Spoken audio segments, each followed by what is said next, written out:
കാഴ്ച പരിമിതിയുള്ളവർക്കായുള്ള ഒളശ ഗവൺമെന്റ് ഹൈസ്കൂളിൽ 40 ലക്ഷം രൂപ ചെലവിൽ കോട്ടയം ജില്ലാ പഞ്ചായത്ത് നിർമ്മിച്ചു നൽകിയ കെട്ടിടം സഹകരണ തുറമുഖ ദേവസ്വം വകുപ്പ് മന്ത്രി വി.എൻ. വാസവൻ ഉദ്ഘാടനം ചെയ്തു.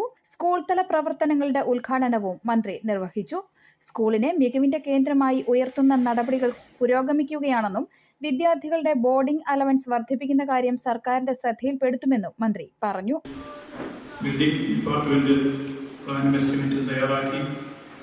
ഗവൺമെൻറ് ശ്രദ്ധയിൽ കൊടുത്താൽ അന്ന് വിദ്യാഭ്യാസ മന്ത്രി പറഞ്ഞ കാര്യം നടപ്പിലാക്കാൻ വേണ്ടി അദ്ദേഹത്തെ വീണ്ടും ഓർമ്മപ്പെടുത്താനും ശ്രദ്ധയിലെത്താനും ഇടപെടാം എന്ന് തന്നെയാണ് സൂചിപ്പിക്കാനുള്ളത്. ബന്ധപ്പെട്ട ബിൽഡിംഗ് ഡിപ്പാർട്ട്മെൻറ്റിനോട് എസ്റ്റിമേറ്റ് എടുക്കുന്ന കാര്യവും സൂചിപ്പിക്കാം. പിന്നീട് ഇവിടെ ഈച്ചയുടെ വകയായി തന്നിട്ടുള്ള നിവേദനങ്ങൾ സൂചിപ്പിക്കുന്നത് സാറുള്ള ബാധ്യതകളെല്ലാം ഒരേ കാര്യങ്ങൾ തന്നെയാണ്. നമ്മുടെ ബോർഡിംഗ് അലവൻസും യൂണിഫോം അലവൻസും സ്കൂൾ അലവൻസും എല്ലാം വർദ്ധിപ്പിക്കുക എന്നത് കാലോചിതമായ ഒരു കാര്യമാണ്. അത് ഗവൺമെന്റ് ശ്രദ്ധയിൽപ്പെടുത്താം എന്നാണ് ഈ സന്ദർഭത്തിൽ സൂചിപ്പിക്കാറുള്ളത്.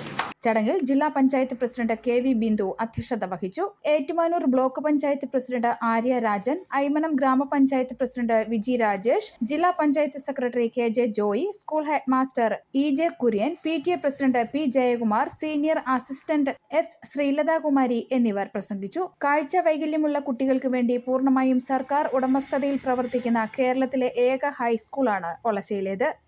News bureau, Kottayam.